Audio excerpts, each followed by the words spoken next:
जिसका नाम सुनते ही आज भी उस संग्राम की याद ताजा हो जाती है जिसके साथ जुड़ी है मेवाड़ के महान सपूत महाराणा प्रताप की आन, बान और शान।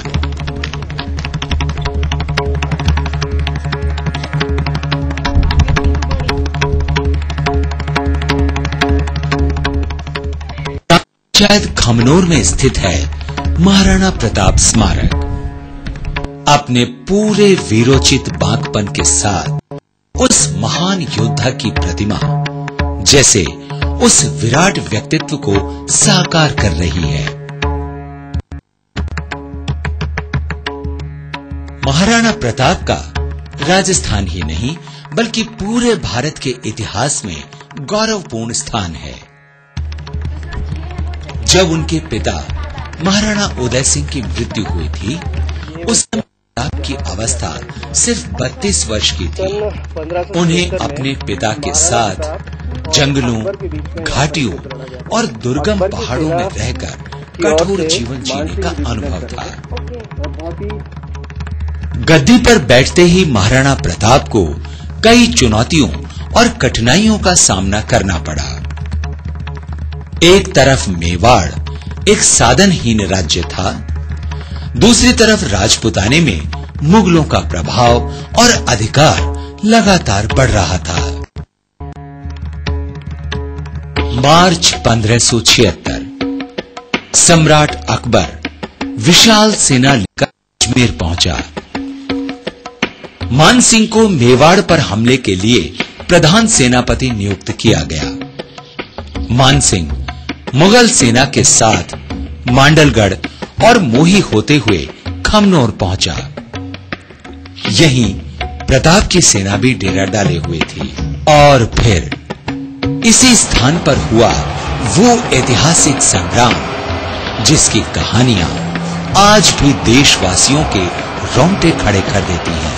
वीरों, सेना को पीछे धकेल दो, आगे बढ़ो। घोड़े चेतक पर सवार होकर महाराणा प्रताप ने पराक्रम और वीरता का वो परिचय दिया कि हल्दी घाटी के इस युद्ध ने उन्हें कीर्ति का सूर्य बना दिया। और ये मैदान स्वतंत्रता की बलिवेदी पर मर मिटने वाले देशभक्त वीरों के पावन रक्त से लाल होकर समूचे भारत के स्वाधीनता प्रेमियों के लिए एक तीर्थ स्थान बन गया। यकीनन महाराणा प्रताप राजस्थान ही नहीं पूरे भारत के इतिहास के आसमान का वो सूर्य हैं जिनकी रोशनी से मेवाड़, राजपुताना और पूरे हिंदुस्तान का आंगन हमेशा रोशन रहेगा। महाराणा प्रताप की वीरता और पराक्रम के साथ ही जुड़ा है नाम उनके स्वामी भक्त घोड़े तक का।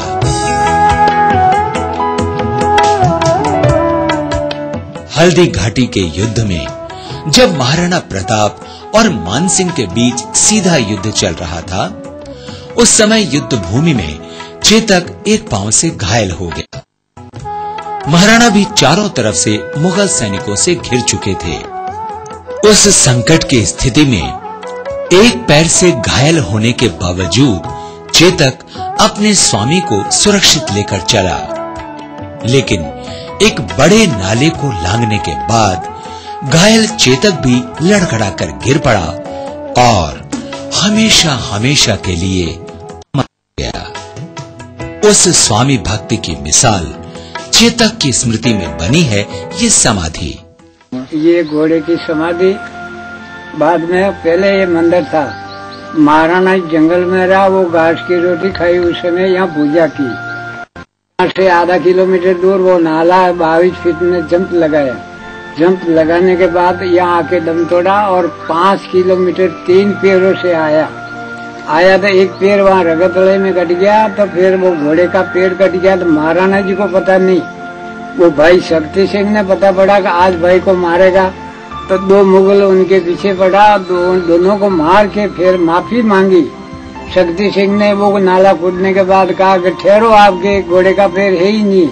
तो वो महाराणा जी आवाज सुनते ही यहाँ आके घोड़ा में प्राण टाक दी, नीचे उतरते घोड़े प्राण टाक दी। तो फिर यहाँ घोड़े को दफनाया और यहाँ पूजा की। और फिर भाई ने घोड़ा दिया शक्ति सिंह ने कि आप ऐसा करो, मेरा घोड़ा लेके आप निकल जाओ और मेरे को इस पेड़ के बांध दो, वो आ जाएगा। तो मेरे को बांध के मेरा घोड़ा ले गया। 600 वर्ष पुराना ये मंदिर गांव वालों का, हर गांव में होता ही है। और उनका इष्ट था कि जंगलों में रहा तो शंकर भगवान उदयपुर से तो एकलिंग जी आते, जंगलों में रहा उस समय यहाँ पूजा की। कर्नल टॉड ने लिखा है, अरावली पर्वत पर ऐसी कोई घाटी नहीं जो महाराणा प्रताप के शौर्य से पवित्र नहीं हुई हो। हल्दी घाटी मेवाड़ की थर्मोपोली है।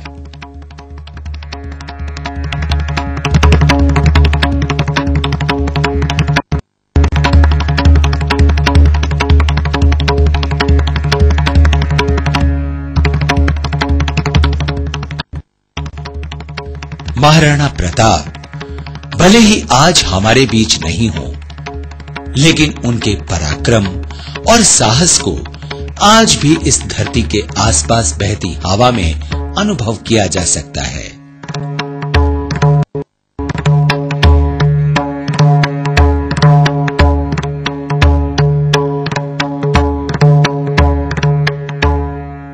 उनके शस्त्रों की टंकार और खनक यहां आज भी अनुभव की जा सकती है।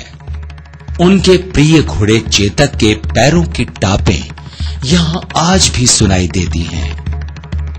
यही है वो धरा, राजस्थान के इतिहास का वो अध्याय जो सदियों तक राजस्थान ही नहीं पूरे भारतवर्ष को स्वाधीनता के लिए सर्वस्व बलिदान कर अपनी मातृभूमि की रक्षा का पाठ पढ़ाता रहेगा।